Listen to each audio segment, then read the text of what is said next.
Hi guys, ano po ngayon? Happy Sunday everyone. Hindi na naman ako makapagsimba kasi yung simbahan sa kabilang barangay, tapos alam ko naman na walang excuse. Sana pag kailangan talaga walang excuse, basta Panginoon na, kasi siya nga sa atin walang ano. Yun ba? Alam nyo na, hindi ko na kailangan pa i-detalye, pero si Krista Masada po ngayon kasi wala kaming bigas. Bukas, full ng dudong, kailangan ng baon kasi yung tindahan ko naubos na talaga. Wala na talaga. Ngayon nga sarado na, hindi na inopen kasi wala na ring laman talaga. So ayun. Ako medyo masama pakiramdam ko kasi sobrang pagod ko nung nakaraang mga araw, sobra.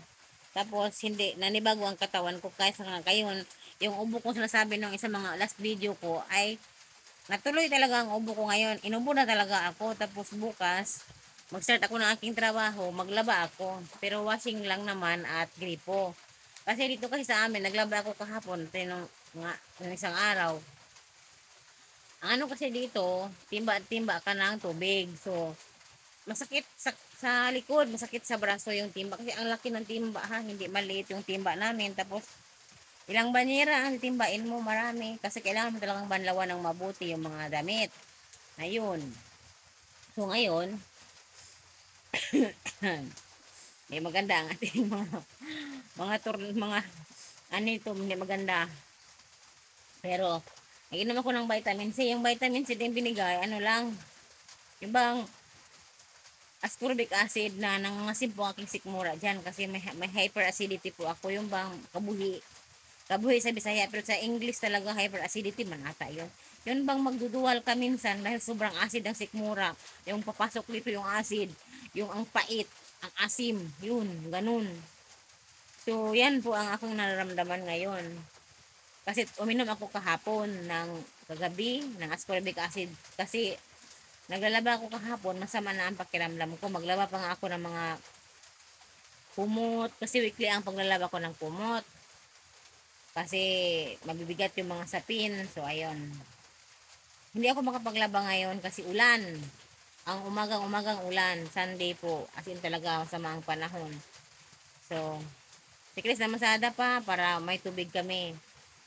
Nakabili siya kagabi ng bigas, 1 kilo lang din, tapos wala nga kaming ulam. So ganyan po, kaya nag ano yun temprano, pero ngayon yung ulan, wala din yun, nakatambay lang yun doon kasi wala din talaga ba. Kaya okay lang. Kasi guys, dito sa lugar na ito, ang hirap mangutang. Walang magpapautang masyado dito. Sa amin doon sa aming lugar, once may gumahan ka, may tindahan doon na pwede kang mangutang the whole month. Monthly ang bayad mo. Pag wala kang ulam, pwede ka kukuha doon ng bulad, tuyo, ng mga sardinas, ng mga dilata, ng mga kahit anong ulam, huwag lang yung karne at isda kasi wala sa kanila. Pero lahat ng kailangan mo bigas nandoon na. Dito kasi guys, pag wala kang pera, wala ka rin bigas. Kasi hindi mo talaga, walang pagpapautang, kailangan mong bilhin. Kaya dito, sobrang hirap. Nung last time nga, matagal na. Pandemic ko ata yun, wala pang pandemic. Umiyak talaga ako sa kwarto kasi noon dati wala pa akong tinda-tinda. Alam nyo ba, gusto ko maligo. Ma-share na lang din ha, ma-share na lang. Overshare na ako sa buhay ko dito sa YouTube. Gusto ko maligo. Yung anak ko, pinangutang ko sa tindahan. Doon sa malayo-layo. Pinangutang ko ng sabon pangligo at shampoo. At sabon panglaba. Sabi ko, bayaran lang pagkuha ni Chris. Hindi kami pinangutang guys. At tuyo pala yun. Kasi wala kaming ulam. Ang nasa lamisan namin sa kusina, asin lang talaga. Wala nang iba. Asin at kanin. So, hindi pinangutang ang anak ko. Umuwi. So, ayun. Ang saya. Umiyak ako sa kwarto.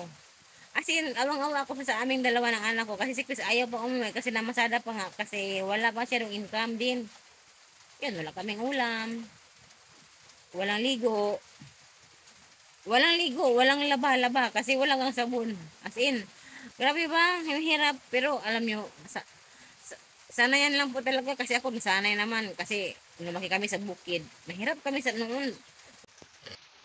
So, ang ano dito sa video nito, ganyan talaga ang buhay. Maraming pagsubok. Ito naman yun. Ito na lang. Happy Sunday everyone. Bye-bye.